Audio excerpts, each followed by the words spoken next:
devient la plus grande chose pour toi. C'est cette chose qui doit saturer tes pensées, qui doit saturer ton âme, qui doit saturer ton esprit. C'est ça, aimer Dieu de tout son cœur, de tout son âme, de toutes ses pensées. Mais bien de tous les jours, ton cœur te penser une autre chose.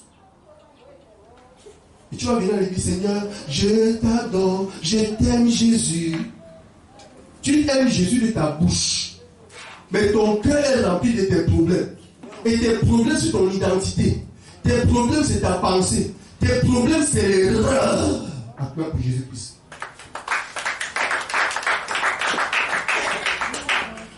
Porte l'identité que Dieu t'a donnée.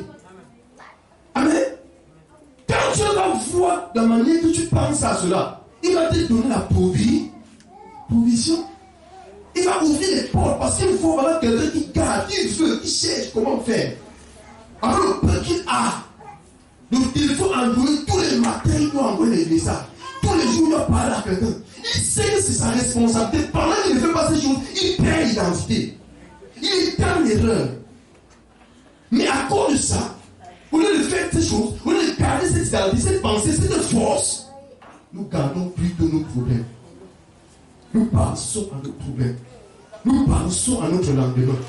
Nous pensons à notre situation présente. Nous pensons au tempête que Satan met autour de nous pour saisir notre cœur afin de nous procéder, alléluia, à regarder que ce qu'il nous dit de voir, de dire, ce qu'il nous dit de dire, de penser, que ce qu'il nous dit de penser, qui sont les troubles. Il a ce matin. Il dit allez partout dans le monde prêcher la bonne nouvelle à toute la création. Amen. Ouais, on a ici un site où nous avons ouvert l'église pour prêcher la bonne nouvelle. Nous faisons ça. Alléluia. Mais moi, depuis, on n'a pas primé ça parce qu'il y a des petits blocages financiers. Alléluia. Il y a des choses qu'on doit acheter. Il faut que j'attende le jour où je veux l'argent pour acheter. Amen. Mais je veux t'instruire. Dieu m'a dit que ne reste plus. Fais que ce peuple soit béni en faisant ce que je l'ai dit de faire. Ouvre leurs yeux. Amen. Je ne suis pas béni parce que je suis trop fort. Je suis béni parce que j'ai cette compréhension. Si tu fais les choses de Dieu sans comprendre, tu finiras par laisser parce que les tempêtes vont venir t'arracher cela dans ton cœur. Alléluia. Mais si tu fais les choses de Dieu avec compréhension, sachant que pendant que je prêche la parole, je porte l'identité de Dieu. Je fais ce que Dieu dit. Ce n'est pas ma pensée, c'est la pensée de Dieu que je suis en train d'appliquer sur la terre. Je suis dans le royaume, je suis dans la lumière. Laisse un peu tes problèmes. Amen. Alors, tu peux même contribuer. Alléluia. Nous allons ouvrir, mais chaque fin du mois. Mais pourquoi ce message que tu écoutes ici, ça n'a pas atteint quelqu'un? Si tu as mis tes 5 francs, alléluia, pour mettre la connexion, pour acheter ce qu'il faut, pour booster ce ministère où le frère Lorenzo est assis. Alléluia. Vous voyez? Ça fait que lui, il a fait son travail. Amen. Mais il y a un peu de petits blocages. Mais il faut seulement le pasteur qui me débrouille à pouvoir faire la connexion parce que la connexion, il faut beaucoup de connexion. Alléluia.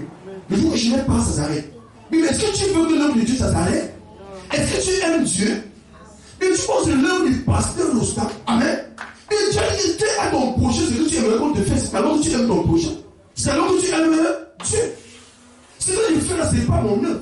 C'est l'œuvre de Dieu. Alléluia. Qui est ce matin? Donc le fait d'envoyer les messages comme ça, si tes enfants sont dedans, amen, tu iras te prêcher l'évangile d'une manière ou d'une autre. Amen. Qui est ce matin? Ils vont vous booster à vous lever. N'attends pas un jour. Amen. Levons-nous et prêchons l'évangile au bout de la terre. Dieu m'a parlé ce matin, il m'a dit cet évangile, ce jour-là, comme ça s'arrête, je veux plus que tu contribues dans le processus, une entreprise, je veux bénir tout le monde. Amen. Mais si toi, si tu mets tout pour que ça fonctionne, les autres ne seront pas bénis, tu serais béni, oui, mais les autres ne seront pas bénis parce qu'ils n'ont pas la connaissance. Que j'ai dit, allez par tout le monde et prêcher la bonne œuvre. Amen. Alléluia.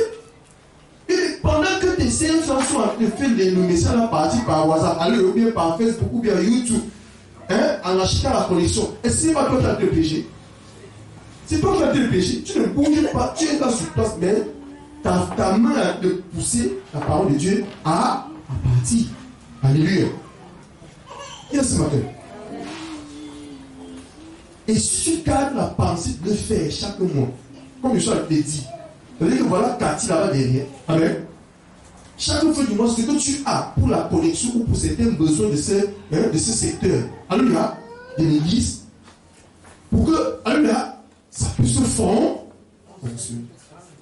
Qui aimerait que les messages qu'il entend aussi, quelqu'un entend son bout du monde?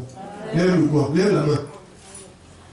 Ok, si tu aimerais que ça atteigne le bout du monde, alors mets ta main sur la charrue. Alléluia. Tu ne dirais pas à Dieu que non, je prie. C'est quand il m'en va, chanter, repentez-vous qui chantez péché. Tu as fait pécher l'évangile avec les finances que Dieu te donne. Nous tous nous restons ici, mais l'évangile qu'on a prêché ici dans la terre quelque au bout du monde, ça n'a pas les mairies là-bas, ça n'a pas les messie. Amen. Et ils sont dans la corruption, ils sont dans l'erreur. Amen. Parce que tu l'as prêché. Amen. Et là ce matin, il dit, celui qui croira et qui sera baptisé sera sauvé. Mais celui qui ne croira pas sera condamné. Alléluia. Croire à une pensée te sauve. Ne pas croire à la pensée de Dieu, tu es condamné. Tu n'as pas besoin de deux choses. Tu as besoin juste de croire que tu dois aimer ton prochain comme toi-même.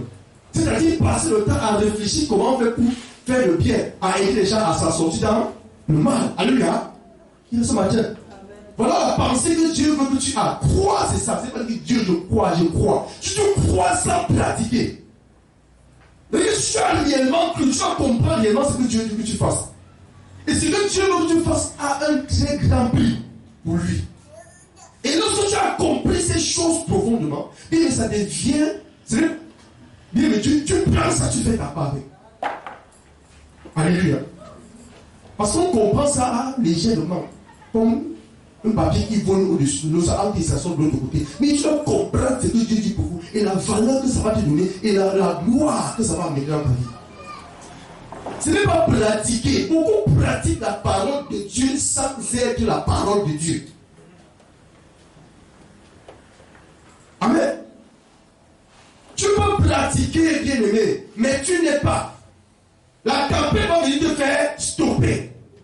Mais quand tu deviens ce que tu as dit, que tu es conscient, tu as compris profondément, rien ne peut te stopper.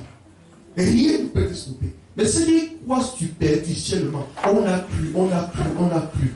Ça veut dire que vous avez cru. Ok, je vais vous donner un problème. Pour vous faire, pour voir si vous allez rester ferme, attaché à ce que vous avez cru. Dès qu'il amène le problème, tu fais d'abord oublier ça pour le temps. Amen. Tu commences à regarder au problème. Tu commences à pleurer au problème. Tu dis que la situation, si Seigneur est bon. Est-ce que le Seigneur qui regarde des situations, fais ce que tu as dit. Oublie ça.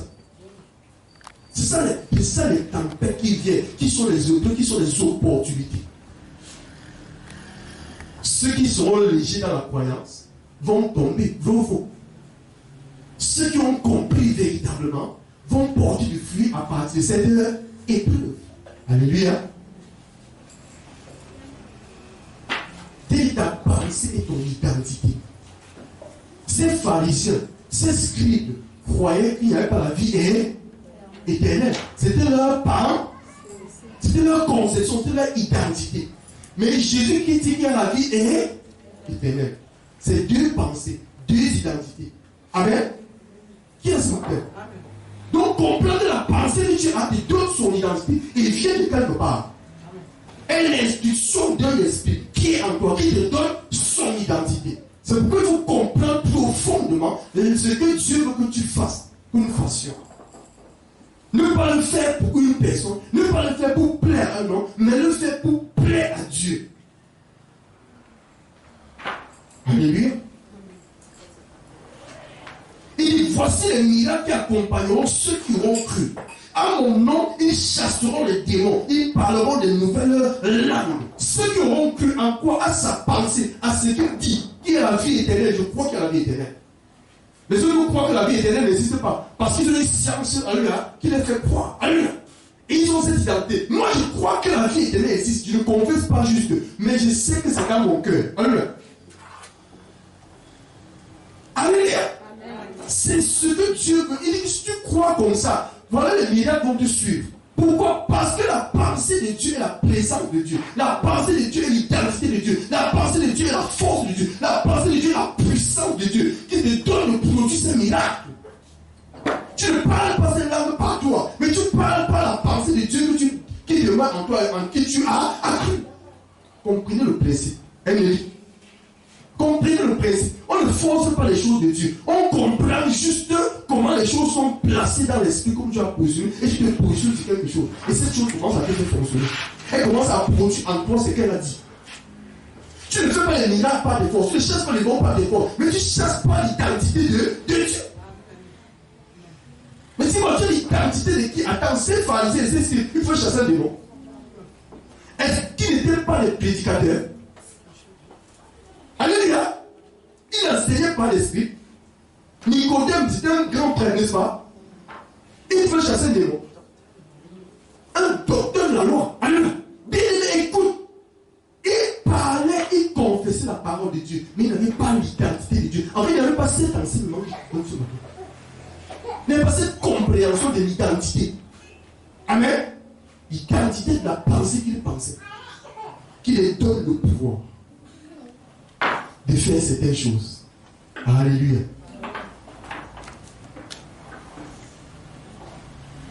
Luc 6 à partir du verset 46.